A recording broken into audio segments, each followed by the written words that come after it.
your middle finger is, of course, learning to say no. I can learn to say no.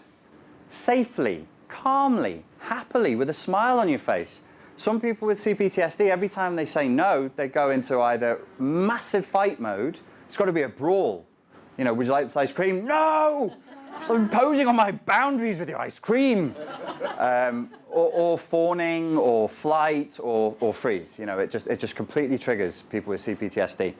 I had to learn how to do this because I used to teach self-protection. I used to teach guys how to fight. My website was called Street Fight Secrets. It was for bodyguards, bouncers, and soldiers, and all of that. And I was working with these people for a long time, and I was like, there's a really strange commonality here where you have very aggressive guys who can fight all day, but then they can't deal with their own children. They can't deal with their own wives. They can't deal with any kind of conflict at all, and they don't know why. They just can't do it. So if you ask them to get in a brawl with 10 guys, they go yes and feel good. And then if you say, could you go and complain about the service in this restaurant? They'll be like, no, I don't want to do that. I was like, that seems... And this is where the whole idea of boundaries came from. I was like, I should really explore that. You must be able to say no. Do any of you struggle to say no? No, I don't struggle to say no.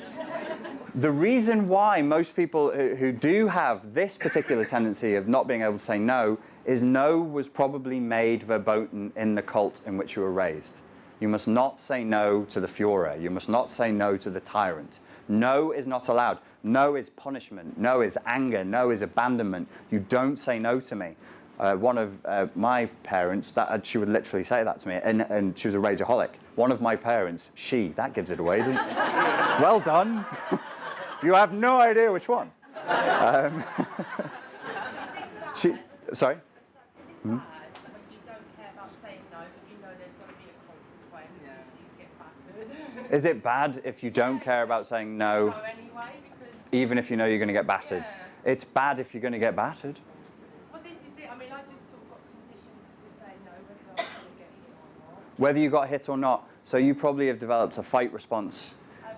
And you've probably got a little bit of dissociation there, where you'd be like, I'm going to say no, and you're going to batter me, and then I'm going to disappear. And that's your revenge.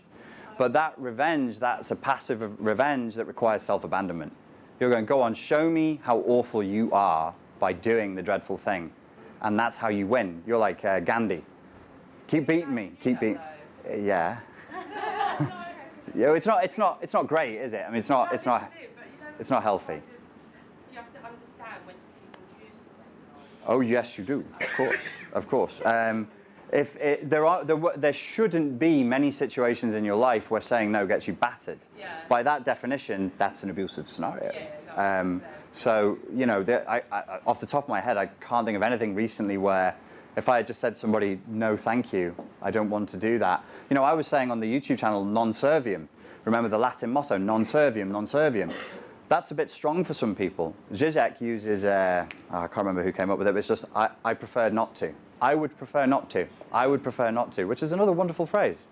Please eat more food. Please do this for me. I would prefer not to. I would prefer not to. Prefer not to. Yes, sir. But ultimately, if you're in a relationship, intimate or whatever, workplace, to get out of there, you have to say no. You must say no. To say no. Every boundary is a no. Yeah. Most likely, you have a hell to pay after. Yes, you could. If you're in a narcissistically abusive scenario, where if you say no, you have hell to pay, then yes, you should try and get out if you can. You must, for your own sanity's sake.